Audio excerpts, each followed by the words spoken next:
নমস্কার, আপনারা দেখছেন কেটিভি বাংলা। জেলার খবর নিয়ে আপনাদের সঙ্গে আমি নিবেদিতা। শুরুতে যে খবরের দিকে নজর রাখবো, এসআইআর বাংলায় ঘোষণা, অর্থাৎ জাতীয় নির্বাচন কমিশনের পক্ষ থেকে বড় ঘোষণা। নির্বাচন কমিশনের পক্ষ থেকে ঘোষণা, আজ রাত 12টা থেকে শুরু হতে চলেছে এসআইআর প্রক্রিয়া। বাংলায় এসআইআর প্রক্রিয়া দ্বিতীয় দফায় 12টি রাজ্যে এসআইআর প্রক্রিয়া। বিহারের 7.5 কোটি ভোটার অংশ নিয়েছিল এই প্রক্রিয়ায়। মূলত 4 কারণে এসআইআর প্রক্রিয়া করা হচ্ছে।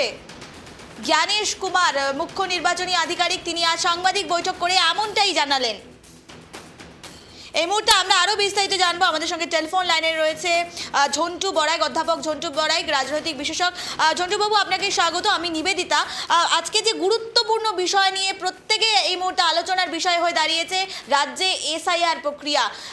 আজ রাত 12টার পর থেকেই শুরু হতে চলেছে এই প্রক্রিয়া, যেখানে নিবিড়ভাবে সংশোধন হবে বলা হচ্ছে। ঝন্টু বাবু, আপনি কিভাবে দেখছেন এই প্রক্রিয়া, কতটা গুরুত্বপূর্ণ রাজ্যের জন্য? দেখুন, এটা শুধু এ রাজ্যের নয়, পৃথিবীর সংসদীয় গণতন্ত্রে যেখানেই বহুদলীয় ব্যবস্থা কার্যকর আছে বা দ্বিদলীয় ব্যবস্থা, সেখানেই কিন্তু এসআইআর নাম হয়তো পোশাকি নাম ভারতবর্ষের দেওয়া, কিন্তু এই যে revision of the electoral roll, এই ইলেকট্রাল রোলের রিভিশনটা কিন্তু একটা সংসদীয় বাধ্যবাধকতা, অর্থাৎ কনস্টিটিউশনাল ম্যান্ডেট। এইটা কিন্তু প্রথমে বুঝতে হবে। সমস্যা যেটা আমাদের ভারতবর্ষের, যে যারা শাসকে থাকেন তারা যে ভাষায় গণতন্ত্রকে নিয়ে কথা বলেন, বিরোধী হয়ে গেলেই সেই দলটি গণতন্ত্রের ভাষা নিয়ে তাদের দৃষ্টিকোণ পাল্টে যায়। যেমন ধরুন, আমি 2002 সাল, আমি আপনাদের বারবার বলেছি যে এই সময় এফআইআর রিভিশন, ইন্টেন্সিভ রিভিশনটার সাথে আমি ওতভাবে আধিকারিক স্তরে যুক্ত ছিলাম। এবার আমাকে দুর্গম উত্তরবঙ্গের বিভিন্ন প্রান্তে কাজ করতে হতো, বিএলওদের দিয়ে কাজ করাতে হতো। সেখানে কিন্তু সেই তৎকালীন শাসক এবং বিরোধী তৃণমূল কংগ্রেস, তারা কিন্তু প্রত্যেকেই এই এসআইআরটার স্বাগত করেছিল, সেটা করতে বাধ্য তারা। কিন্তু কোনোভাবেই তৎকালীন শাসক দলের কোনো নেতা মন্ত্রীকে প্রকাশ্যে বলতে শুনিনি রক্তগঙ্গা বইয়ে যাবে। এমনকি প্রশাসনের সর্বোচ্চ পদে থাকা রাজ্যের মুখ্যমন্ত্রীকে বলতে শোনা যায়নি সে সময় যে বিএলওরা আমার লোক, ফলে মাথায় রাখবেন। এই যে চাপের তৈরি করা, চাপ দেওয়া, চমকানো, মাথায় রাখুন, এসআইআর বা কোনো ইলেকট্রাল মডিফিকেশনে ক্রুশিয়াল ভূমিকাটা নেয় গ্রাসরুট লেভেলে যে কর্মীরা কাজ করে তারা। এক্ষেত্রে বিএলও, এই ব্লক যে অফিসার, এই রেজিস্ট্রার অফিসার, ইলেকট্রাল অফিসার, এরা কিন্তু খুবই ভাইটাল। এদেরকে ফ্রি অ্যান্ড ফেয়ার যদি কাজ করতে না দেওয়া হয়, কিংবা এদের যদি যোগ্য প্রার্থীদের নির্বাচন করা না হয়, যেমনটা আমরা দেখছিলাম বাঁকুড়ার ক্ষেত্রে, যেখানে প্রায় 2600 পার্মানেন্ট স্টাফকে বসিয়ে রেখে সমস্ত অঙ্গনওয়াড়ি কর্মীদেরকে শাসক প্রশাসন নিযুক্ত করেছে বিএলও হিসাবে। এটা সম্পূর্ণ বেআইনি এবং এটা আমি বিশ্বাস করি এটা উদ্দেশ্য প্রণোদিত। দ্বিতীয়, আমি বারবার যেখানে বলছি যে এই এসআইআরটা কিন্তু রাজ্যে, পশ্চিমবঙ্গের ক্ষেত্রে ইমপ্লিমেন্ট করার ক্ষেত্রে একটা জটিলতা আছে। দেখুন, রাজ্যের শাসক দলের নেতা মন্ত্রীরা প্রথম দিন থেকে যেভাবে এসআইআর নিয়ে বিষোদ্গার করে যাচ্ছে, অসহযোগিতার কথা বলে যাচ্ছে, চমকাচ্ছে ইনক্লুডিং মুখ্যমন্ত্রী, তাতে কিন্তু একটা জিনিস পরিষ্কার, ওরা কি আবার যে অশনি সংকেত দেখছে। অশনি সংকেতটা কি? ইতিমধ্যে ম্যাপিং এবং ম্যাচিং এ আমরা দেখলাম যে অলমোস্ট সারা পশ্চিমবঙ্গে বহু জেলা আছে সীমান্তবর্তী, যেখানে 50% কেন 35% মিল পাওয়া যাচ্ছে 2002 এর নির্বাচনী তালিকার সাথে 2025 এর নির্বাচনী তালিকা। তাহলে যে 65% লোকজন এই সীমান্তবর্তী জেলাগুলোতে, তারা কোথা থেকে জুটে পড়লো 22 বছরে? এটা প্রথম প্রশ্ন। দ্বিতীয়, এদের যেহেতু পারিবারিক কোনো রিলেশন 2002 এর সাথে মিলছে না, অর্থাৎ এরা সম্পূর্ণ মঙ্গল গ্রহ বা কোনো একটা গ্রহ থেকে হয়তো টপ করে পড়ে গেছে এই রাজ্যে এসে, তাদেরকে কিন্তু ভোটার লিস্টে রাখাতে রাজ্যের শাসক দলের একটা মরিয়া চেষ্টা আছে। আপনারা অচিরেই বুঝে ফেলেছেন শাসক দলের ইন্টারেস্টের জায়গাটা কোথায়। টালিগঞ্জে সদ্য নির্বাচন হলো, উপনির্বাচন, তাতে আমরা দেখেছিলাম 6000 নাম শুধুমাত্র চোখ বোলাতে গিয়ে ধরা পড়েছে।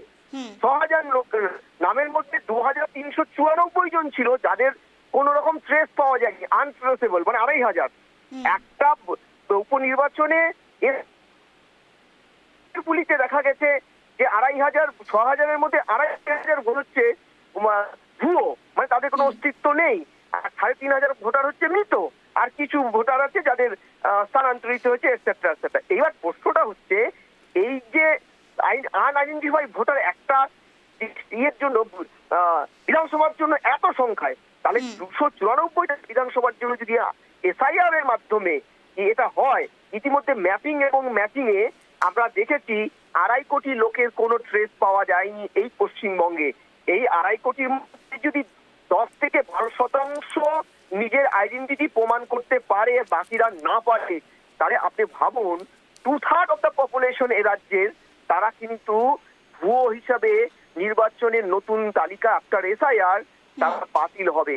এই ছোট্টবাবু, বাতিল এখানেই তো সংখ্যাটা- প্রশ্ন উঠছে যে এত ভোটারের কথা বলা হচ্ছে, তারা যদি অবৈধ হয় কিংবা অনুপ্রবেশকারী হয়, সেক্ষেত্রে কোথা থেকে এলো এত ভোটার? প্রশ্ন তো এখানেই উঠে আসছে ঝন্টুবাবু। না না, প্রশ্ন তো 2005 সালে মুখ্যমন্ত্রী নিজেই বিধানসভায় লোকসভায় তৎকালীন তিনি সর্বোচ্চ পদে ছিলেন, তিনি বলেছিলেন, আমরা দেখেছিলাম যে মানে তৎকালীন ডেপুটি স্পিকার, ঠিক আছে, তার মুখের কাগজ ছুঁড়ে দিয়ে তিনি বলেছিলেন যে 1 কোটি ভুয়ো ভোটার পশ্চিমবঙ্গে আছে, দ্রুত এনআরসি লাগু করতে হবে, আমি নালে পদত্যাগ করব।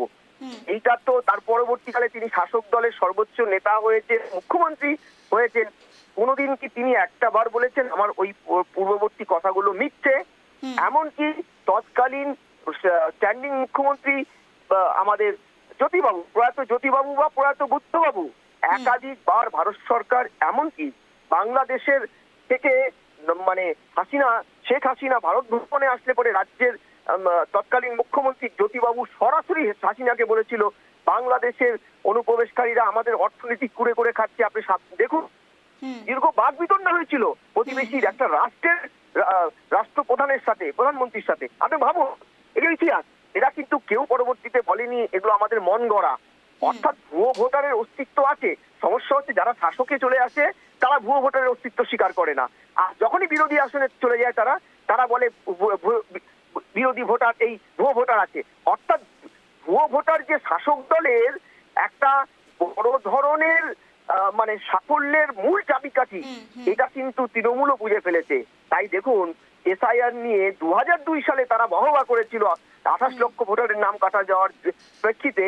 তারপরে আজকে এ রাজ্যের সেই তৎকালীন বিরোধী নেত্রী, আজকের মুখ্যমন্ত্রী, তিনি এসআইআর বিরোধিতা করছেন এবং সর্বস্তরের প্রশাসনকে লেলিয়ে দিয়েছেন এসআইআর নিয়ে সর্বশক্তি দিয়ে যেন বাধা দেওয়া যায়। আমি আপনাকে আবারও বলছি, আমি এই এসআইআর এর যে পাক মুহূর্তে আজকে প্রায় 64 জন আমলা, 10টা জেলার ডিএম যে ট্রান্সফার, যে অতি সক্রিয়তার সাথে প্রশাসন করলো, সেটাই কিন্তু আমি একটা ব্যাড স্মেল পাচ্ছি। আমি কেন বলছি আপনাকে, এটা কিন্তু রুটিন ট্রান্সফার নয়। প্রশাসনের এই ট্রান্সফারের পিছনে একটা দূরভিসন্ধি লুকিয়ে আছে। আপনি খেয়াল করে দেখবেন, যেসব জেলায় 35-40% মাত্র ভোটার লিস্টে নাম মিলতে পেরেছে, বাকি একটা বড় অংশ মৃত এবং ভুয়ো বহিরাগত অনুপ্রবেশকারী, সেই সব জায়গায় এদের অনুগত ডিএম আর মহকুমা শাসকদের পাঠাবে সরকার, নবান্ন। এটা পাঠিয়ে সেখানকার বিএলওদের ধমকানি চপকানি করে প্রভাবিত করে একটা বড় অংশের ভুতুরে ভোটারকে এক্সিস্টিং লিস্টে রাখার চেষ্টা শাসক দল যে শুরু করে দিয়েছে, তারই প্রতিফলন এই ট্রান্সফারটা।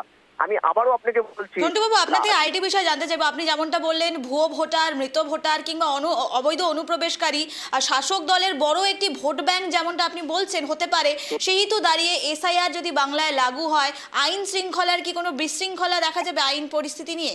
ঝন্টুবাবু, দেখুন, আমি আবারও বলছি যে আইন শৃঙ্খলার পরিস্থিতি নিয়ে আপনার যে প্রশ্নটা, এটা সাধুবাদযোগ্য। কারণ আমরাও কিন্তু সিঁদুরে মেঘ দেখছি। কারণ শাসক দলের যাদের কাছে ল অ্যান্ড অর্ডার আছে, রাজ্যের পুলিশ মন্ত্রী কা মুখ্যমন্ত্রী স্বয়ং যখন এই কথাগুলো বলছেন এবং তার সুরে সুর মিলিয়ে আপনি দেখুন, মিনিস্টার থেকে বিধায়ক, সাংসদ থেকে শুরু করে পাড়ার মানে কানে দুল, লাল চুল, তৃণমূল, প্রত্যেকে একই সুরে কথা বলছে কি এসআইআর হলে নাম কাটা গেলে দেখে নেব, ধমকাচ্ছে। তাতে এই বিএলও যারা একদম নিতান্তই মধ্যবিত্ত একটা কর্মচারী, রাজকর্মচারী, তাদের সিকিউরিটি নিয়ে, তাদের মধ্যে একটা বড় অংশ আবার মহিলা, তাদের সিকিউরিটি নিয়ে যেমন আমার একটা অশনি সংকেত দেখছি। দ্বিতীয়, ব্যাপক অর্থে আমরা সিএ এর সময় আমরা দেখেছিলাম রাজ্যে 300 কোটি টাকার উপরে রেলের সম্পত্তি, রেল লাইন উপরে তাণ্ডব করেছে এবং প্রশাসন, পুলিশ কার্যত নির্বাক দর্শকের ভূমিকা নিয়েছে। এটা আমরা যেমন দেখেছি, আমরা লাস্ট যেটা দেখলাম ওয়াকআপ বিল নিয়ে কি তাণ্ডব রাজ্য জুড়ে, রাজ্যের গ্রন্থাগার মন্ত্রীকে কলকাতায় দাঁড়িয়ে বলতে হয়েছে আগে জেলাগুলোকে টাইট দেবো, তারপরে কলকাতাকে টাইট দেবো। তারপরেই তো আমরা মুর্শিদাবাদে দেখলাম কত বড় সাংঘাতিক একটা সাম্প্রদায়িক হামলা হলো এবং দুটো চন্দন দাস এবং দুজন খুন হলেন এবং প্রচুর হিন্দু পরিবার ওখান থেকে ডিসপ্লেসড হলো, পালিয়ে যেতে বাধ্য হলো পার্শ্ববর্তী জেলা এবং পার্শ্ববর্তী রাজ্যে। আমি আবারও আপনাকে বলছি, এই ধমকানি চমকানির যে একটা এফেক্ট এ রাজ্যে হয় আমরা কিন্তু জানি। ফলে আপনার আশঙ্কা সঠিক হতেই পারে যে এই এফআইআরটা যদি ফুল ফেজে করতে হয় তাহলে রাজ্যে একটা আইন শৃঙ্খলা ডেটোরেট করে এবং সেটা রাজ্য শাসক দল হয়তো অন্যান্য বারের মতো এবারও হাত খুলে পুলিশ প্রশাসনকে ইনঅ্যাক্টিভ রেখে কার্যত নির্বাক দর্শক হয়ে এই তাণ্ডবকে হতে দেবে বা কার্যকর হওয়ার পরে হয়তো আবার দোষারোপের পালা চলবে। মাঝখান থেকে কিছু সাধারণ আপনার আমার সহনাগরিক প্রাণ দেবে বা তারা চরম ক্ষতির সম্মুখীন হবে। জন্টুবাবু, আরেকটি বিষয় আপনার থেকে জানার চেষ্টা করবো। আপনি যেমনটা বললেন, ওয়াকআউট বিলের কথা বললেন, এনআরসির কথা বললেন। আমরা এর আগেও দেখেছি 2019-20 সালে যেভাবে উত্তপ্ত হয়েছিল এনআরসি পরিস্থিতি নিয়ে। মালদায় আমরা হরিশ্চন্দ্রপুরের ঘটনা দেখেছিলাম, রেল লাইন ভেঙে দেওয়া হয়েছিল। তারপরে ওয়াকআউট সংশোধনী বিল নিয়ে মুর্শিদাবাদে যেভাবে উত্তপ্ত পরিস্থিতি। এবার কি মনে হচ্ছে এসআইআর নিয়ে কোন জেলাকে নিয়ে আপনি বেশি আশঙ্কা করছেন যে সেই জেলাতে আগামী দিনে উত্তপ্ত পরিস্থিতি হতে পারে এবং আইন শৃঙ্খলার অবনতি হতে পারে? কিভাবে দেখছেন বা কোন জেলাকে নিয়ে ভাবছেন বেশি? দেখুন, আমি পশ্চিমবঙ্গের প্রত্যেকটা জেলায় একটা গ্যাস পিন স্টেজের অবস্থায় আছে, বিশেষত সীমান্তবর্তী জেলাগুলো মালদা, মুর্শিদাবাদ, দিনাজপুর, দুটো দিনাজপুর, উত্তর চব্বিশ পরগনা, দক্ষিণ চব্বিশ পরগনা, এমনকি আপনার প্রিয় শহর আমাদের রাজধানী সিটি অফ জয়, যেটা এখন অবশ্য আড়ালে আপনাদের লোকে বলে সিটি অফ ভয়, সেখানে যে এটা আসতে পড়বে না কেউ আমরা বলতে পারি না, কারণ আমরা দেখেছি সবকিছু। আচ্ছা বলুন, ওয়াকআপ নিয়ে যখন সংশোধনীটা পাস হলো, রাজ্যের একজন মন্ত্রী কোথা দিয়ে আন্দোলনটা শুরু করেছিল? কলকাতা দিয়ে, রাজধানী দিয়ে, এবং সেখানে গিয়ে তিনি প্রকাশ্যে হুঙ্কার দেওয়ার পরেই তো এই ঘটনাটা হলো, যেটা মুর্শিদাবাদে হলো এবং কি ভয়ানক একটা পরিস্থিতি হলো। এই জায়গায় আমার মনে হয় এ রাজ্যের কোনো প্রান্তই আর সুরক্ষিত নয়। বিশেষ করে যে 7টা জেলায় আমরা দেখছি সীমান্তবর্তী ব্যাপক হারে গরমি, মানে ম্যাপিং এবং ম্যাচিং কোনোটাই প্রায় মেলেনি। আপনি ভাবুন, বিহারে 80% ম্যাচিং মিলেছে, ম্যাপিং এবং ম্যাচিং মিলেছে, তারপরে নিয়ার অ্যাবাউট 65 লক্ষ নাম কাটা গেছে, পরে অ্যাডিশন হয়ে সেটা দাঁড়িয়েছে 47 লক্ষে। 36 লক্ষ নাম বিহারে আনআইডেন্টিফাই, তারা কোথায়, তারা বিদেশি অনুপ্রবেশকারী, আমরা আজও জানতে পারিনি, সেটা কাজ চলছে ম্যাপিং এর, ঠিক আছে, প্রোফাইল ম্যাপিং এর। তাহলে প্রশ্নটা হচ্ছে, আর 80% মিলে যাওয়ার পরেও মাত্র 20% জন্য যদি 47 লক্ষের নাম কাটা যায়, সেখানে 35% পর্যন্ত সামান্য মিলেছে পশ্চিমবঙ্গে, এবং সারা পশ্চিমবঙ্গের গড়ে 50%-এর নিচে যে ম্যাপিংটা মিলেছে, তাহলে সেখানে কত কোটি লোকের নাম কাটা যেতে পারে। লাস্ট কথা আমি বলে দিই যে 2002 সালে যখন আমরা এই এসআইআরটা করছি, তখন যা ভোটার ছিল আফটার এসআইআর, আজকে ভোটার যেটা হয়েছে সেটা প্রায় 66% বেড়েছে, অর্থাৎ বছরে বেড়েছে 3% হারে। আর এবার যদি জনসংখ্যা বৃদ্ধির হার দেখেন, এ রাজ্যে 2002 সাল থেকে এখনো পর্যন্ত জনসংখ্যা বৃদ্ধির যেটা হার বেরিয়েছে, যেটা এখনো সেন্সাস না হলো, মিনিস্ট্রি অফ স্ট্যাটিস্টিক্যাল ইনস্টিটিউশন যেটা আমাদের রিপোর্ট দিয়েছে, প্রায় 10 কোটির কাছাকাছি জনসংখ্যা বৃদ্ধির হার এখানে 1.5% করে বছরে, অর্থাৎ 31%। অর্থাৎ জনসংখ্যা বাড়ছে 31%, ভোটার বাড়ছে 66%। How it is possible? একদম আর্টিকেল 16 পরিষ্কার লেখা আছে, যারা ভোটার হবে তারা কিন্তু অবশ্যই বৈধ ভোটারকে বৈধ নাগরিক হতে হবে, অর্থাৎ ভাইস ভার্সা, উল্টোটাও বৈধ নাগরিক মানে বৈধ ভোটার। তাহলে এটা যদি তাই হয়ে থাকে, তাহলে এই যে মিসম্যাচটা, ভোটার বেড়ে যাচ্ছে অথচ জনসংখ্যা সেই অর্ধেকেরও কম হারে বাড়ছে, এইভাবে ভোটার অস্বাভাবিক বাড়ার কারণটা কি? এটা এখন যদি শাসকের সদিচ্ছা থাকে, কেন্দ্রীয় নির্বাচন কমিশন যদি তত্ত্বাবধান করা হাতে করতে পারে, আমি আশা করি এ রাজ্যের আমার আপনার ভাতের থালায় চাকরিতে বিভিন্ন সুবিধা যারা ভোগ করছে অবৈধভাবে, তাদের বাদ দেওয়া যাবে। বেশ, ধন্যবাদ ঝন্টু বাবু আমাদের সময় দেওয়ার জন্য। আমরা কথা বলছিলাম রাজনৈতিক বিশ্লেষক ঝন্টু বড়াইক, অধ্যাপক ঝন্টু বড়াইক ছিলেন আমাদের সঙ্গে, এবং যে গুরুত্বপূর্ণ আলোচনা আমাদের উঠে এলো, দ্বিতীয় দফায় 12টি রাজ্যে এসআইআর লাগু হবে এবং তার মধ্যে অন্যতম পশ্চিমবঙ্গ, অর্থাৎ আজ রাত ঠিক 12টার পর থেকে পশ্চিমবঙ্গে এসআইআর প্রক্রিয়া শুরু হয়ে যাবে। নির্বাচন কমিশন, জাতীয় নির্বাচন কমিশনের পক্ষ থেকে আজ সাংবাদিক বৈঠক করে এমনই বার্তা দেওয়া হয়, আজ রাত 12টার পর থেকেই শুরু হয়ে যাবে এসআইআর প্রক্রিয়া। রাজ্যে এসআইআর প্রক্রিয়া হবে, নিবিড়ভাবে ভোটার তালিকা সংশোধন করা হবে এবং 26শে নির্বাচনের আগে নিবিড় সংশোধন তালিকা অনুযায়ী নির্বাচন হবে, এমনটাই জাতীয় নির্বাচন কমিশনের যে মুখ্য আধিকারিক রয়েছে তার কিন্তু বক্তব্য। এবং সাংবাদিক বৈঠকে এমনই বার্তা উঠে এলো, আগামীকাল থেকে অর্থাৎ আজ রাত ঠিক 12টার পর থেকে শুরু হয়ে যাবে এই এসআইআর প্রক্রিয়া, যাকে ঘিরে ইতিমধ্যেই কিন্তু রাজনৈতিক জল্পনা কল্পনা শুরু হয়ে গেছে। শাসক বিরোধী তরজা কোথাও না কোথাও আমরা দেখতে পাচ্ছি, যেখানে শাসক দলের পক্ষ থেকে তাদেরকে অসহযোগিতার অভিযোগ উঠে আসছে, অপরদিকে বিরোধী শিবির এই পুরো প্রক্রিয়াকে স্বাগত জানিয়েছে।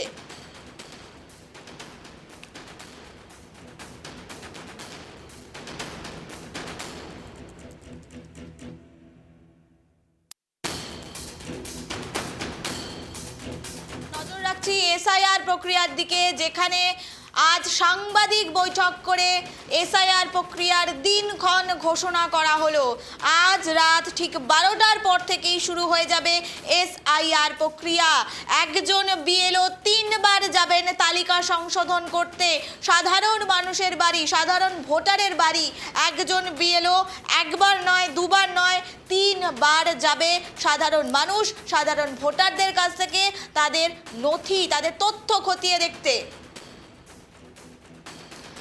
আমরা নজর রাখছি এসআইআর প্রক্রিয়ার দিকে। দ্বিতীয় দফায় 12টি রাজ্যে এসআইআর হবে, তার মধ্যে অন্যতম পশ্চিমবঙ্গ। প্রথম দফায় আমরা দেখেছি বিহারে এসআইআর প্রক্রিয়া হয়েছে এবং সফল হয়েছে বিহারে এসআইআর প্রক্রিয়া। এরপরেই আরও 12টি রাজ্যে এসআইআর প্রক্রিয়া, তার মধ্যে বাংলা অন্যতম। আজ রাত ঠিক 12টার পর থেকেই এই এসআইআর প্রক্রিয়া শুরু হয়ে যাবে এবং যেই এসআইআর প্রক্রিয়া প্রায় প্রত্যেকেই অপেক্ষা করেছিলেন, বিরোধী শিবির, বিজেপি শিবির থেকে শুরু করে যখন তারা স্বাগত জানাচ্ছেন, সেখানেই এসআইআর প্রক্রিয়াকে এবার এনআরসি করার একটি ষড়যন্ত্র বলেও কিন্তু শাসক দলের পক্ষ থেকে অভিযোগ উঠে আসছে। আগামী দিনে এই এসআইআর প্রক্রিয়া কতটা সুষ্ঠু সম্পূর্ণভাবে সম্পূর্ণ হয় সেদিকেই কিন্তু তাকিয়ে রয়েছে গোটা বাংলা। কারণ ইতিমধ্যেই আমরা দেখেছি এসআইআর প্রক্রিয়ার আগে নির্বাচন কমিশনের পক্ষ থেকে বাংলায় বৈঠক করা হয়, দফায় দফায় বৈঠক করা হয়, কখনো বিএলওদের নিয়ে, কখনো ডিএমদের নিয়ে, এবং সেখানেই বিএলওদের একটি গাইডলাইন্স করে দেওয়া হয় যে এসআইআর প্রক্রিয়া লাগু হলে কোন কোন গাইডলাইন অনুযায়ী তাদের কাজ করতে হবে। এবং সেখানেই কোথাও না কোথাও দেখা যায় বিএলওরা তাদের কাজের প্রতি অনীহা উঠে আসে। ম্যাপিং অ্যান্ড ম্যাচিংয়ের যে কাজ দেওয়া হয় বিএলওদের, সেই কাজে কোথাও না কোথাও অনীহা উঠে আসে এবং বেশ কিছু বিএলওদের সাসপেন্ড করে দেওয়া হয়। এবং পরবর্তীতে দেখা যায় আজ এসআইআর এর ঘোষণা, দিনক্ষণ ঘোষণা, রাত 12টার পর থেকেই লাগু হয়ে যাবে এসআইআর প্রক্রিয়া। এই মুহূর্তে আরো বিস্তারিত জানবো এবং আলোচনা করবো। এই মুহূর্তে আমাদের সঙ্গে টেলিফোন লাইনে রয়েছে তৃণমূল নেতা দেবব্রত রায়। দেবব্রত বাবু, আপনাকে স্বাগত। আমি নিবেদিতা। আজকে যে আলোচনা আমরা করছি, আজ রাত ঠিক 12টার পর থেকেই এসআইআর লাগু হবে, যেখানে বিরোধী শিবির স্বাগত জানিয়েছে, কিন্তু শাসক দলের পক্ষ থেকে অসহযোগিতার অভিযোগ উঠে আসছে। আপনি কিভাবে দেখছেন বিষয়টি, দেবব্রত বাবু? দেখুন, কোনো জায়গাতেই অসহযোগিতার কোনো কারণ দেখানো হয়নি। আমরা বারে বারে বলছি, এই যে এসআইআরটা করা হচ্ছে কার্যত ওটা এনআরসি প্রক্রিয়া। এনআরসি প্রক্রিয়া কারণ কেন বলছি, সরকারের হাতে প্রত্যেকটা মানুষের সমস্ত ডকুমেন্টসই রয়েছে। কারণ আপনার যখন একটা আধার কার্ড হয়ে গেল না, আধার কার্ড হয়ে গেল যখন, আপনার চোখের মনি স্ক্যান হয়ে গেল, হাতের 5 আঙুল স্ক্যান হয়ে গেল, আধার কার্ডের সাথে আপনার ভোটার কার্ড লিঙ্ক হয়ে গেল, ভোটার কার্ডের সাথে প্যান কার্ড আপনার লিঙ্ক হয়ে গেল, ঠিক আছে। সেখানে এখন যদি আপনি 2002 সালে যে এসআইআর হয়েছিল, 2002 সাল এবং 2025 সাল তো এক নয়। এখন সেই সময় তো আমরা ডিজিটালাইজেশন কল্পনা করতে পারতাম না, কিন্তু এখন সবকিছু ডিজিটালাইজেশন রয়েছে। যেহেতু ডিজিটালাইজেশন রয়েছে, সমস্ত ডকুমেন্টস তো সরকারের কাছে রয়ে গেছে। এখন একটা মনে করুন মৃতদেহ সৎকার করতে নিয়ে গেলেন, তার একটা আধার কার্ড কিংবা ভোটার কার্ড লাগলে তবে ওখান থেকে সরাসরি নামটা, যেহেতু ডিজিটাল ভার্সনটা ইসির কাছে রয়েছে, সরাসরি ওখান থেকে নামটা ডিলিট হয়ে যেত। কিন্তু 2002 সালে যেটা হয়েছিল, সেখানে আমরা যখন ইনকোয়ারি করতে যেতাম কিংবা ভোটের স্ক্রুটিনি করতে যেতাম, সেখানে আমরা কিন্তু ওই মৃত ভোটার শিফটেড ভোটারগুলো সরাসরি কিন্তু আমরা পেতাম দেবব্রত না। বাবু, নির্বাচন কমিশন তো বলছে আধার কার্ড কখনোই নাগরিকত্ব প্রমাণ করবে না, সেটি শুধুমাত্র পরিচয়পত্র। না, এটা খুব হাস্যকর অভিযোগ। দেখুন, আধার কার্ড ভারতবর্ষের 134 কোটি মানুষের কাছে কিন্তু আধার কার্ড রয়েছে, এটা আপনাকে মানতে হবে। যে জিনিসটা আপনার বেশি রয়েছে সেটাকে আপনি মান্যতা দিচ্ছেন, এটা একটা হাস্যকর নয়? 134 কোটি মানুষের কাছে আধার কার্ড রয়েছে, 94 কোটি মানুষের কাছে ভোটার কার্ড রয়েছে, প্রায় 70 থেকে 80 কোটি মানুষের কাছে রেশন কার্ড রয়েছে। এবার যেগুলো মানুষের কাছে রয়েছে সেগুলোকে মান্যতা দিচ্ছে না, কিন্তু মান্যতা কাকে দিচ্ছেন? 2% লোকের কাছে যেটা রয়েছে আপনার পাসপোর্ট, সেইটাকে মান্যতা দিচ্ছেন। তো সব বেশ। মানুষের কাছে কি জন্ম সার্টিফিকেট থাকা সম্ভব? আপনি বলুন বেশ, না, সবার কাছে কি বার্থ ধন্যবাদ সার্টিফিকেট দেবব্রত আছে? বাবু আমাদের সময় দেওয়ার জন্য। আমরা নজর রাখছিলাম যে খবরের দিকে, আগামীকাল থেকে বাংলায় এসআইআর লাগু হয়ে যাবে। আজ রাত ঠিক 12টার পর থেকে এসআইআর লাগু হবে। এরই মাঝে কোথাও না কোথাও রাজনৈতিক তরজা শুরু হয়েছে, যেখানে বিরোধী শিবিরের পক্ষ থেকে স্বাগত জানানো হচ্ছে এসআইআরকে। ঠিক সেই জায়গায় দাঁড়িয়ে এবার অসহযোগিতার অভিযোগ উঠে এলো শাসক দলের বিরুদ্ধে।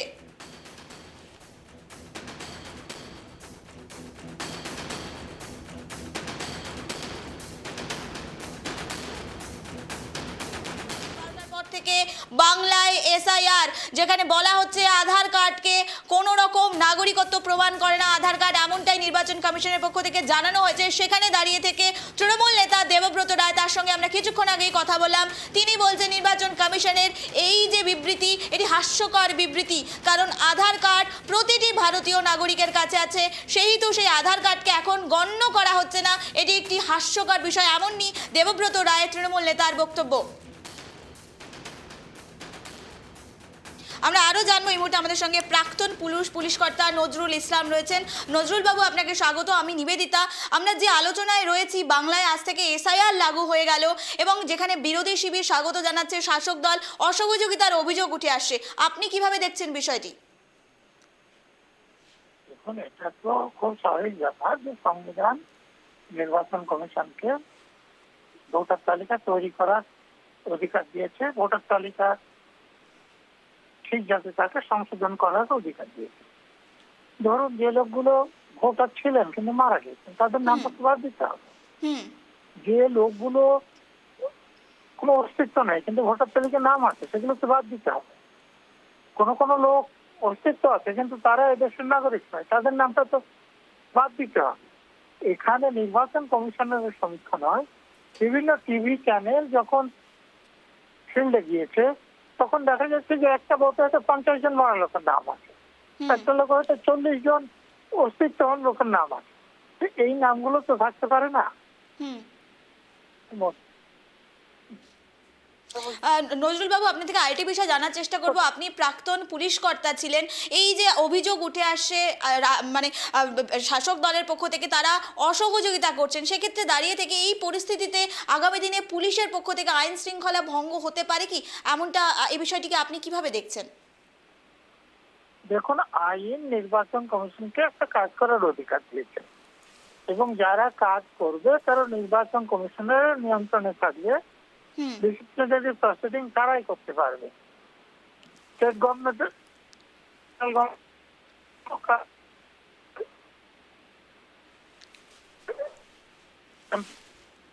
নির্বাচন কমিশনের অধীনে কাজ করবে। যদি তাদের সঙ্গে কেউ অসহযোগিতা করে তো নির্বাচন কমিশন তাদের বিরুদ্ধে ব্যবস্থা নেবে, আইনানুগ।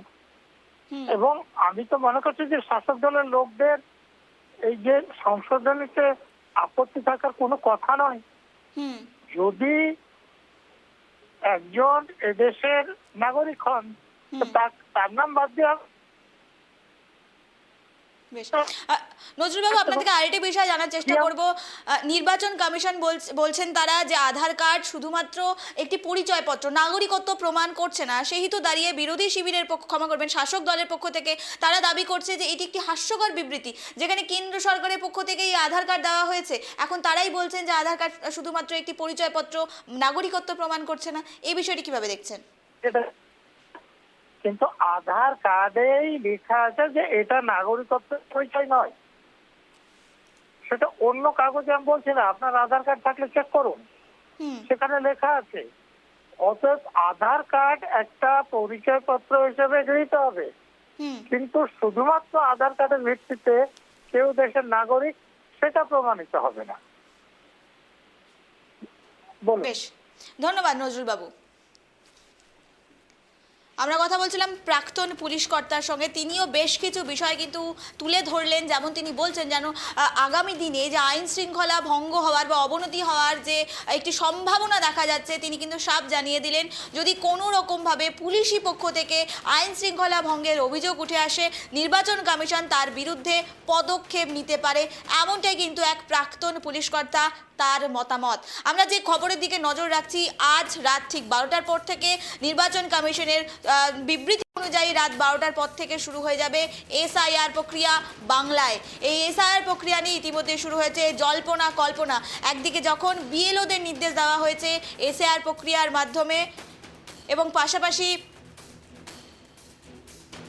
আমরা যে খবরের দিকে নজর রাখছি এসআইআর প্রক্রিয়ার মাধ্যমে, যেখানে আমরা দেখতে পাচ্ছি বিএলওদের নির্দেশ দেওয়া হয়েছে ম্যাপিং ম্যাচিং প্রক্রিয়া, পাশাপাশি অন্য বিষয়গুলির দিকে নজর রেখে গাইডলাইন্স মেনে কাজ করতে হবে। সেখানেই কিন্তু এবার রাজনৈতিক তরজা শুরু হয়েছে।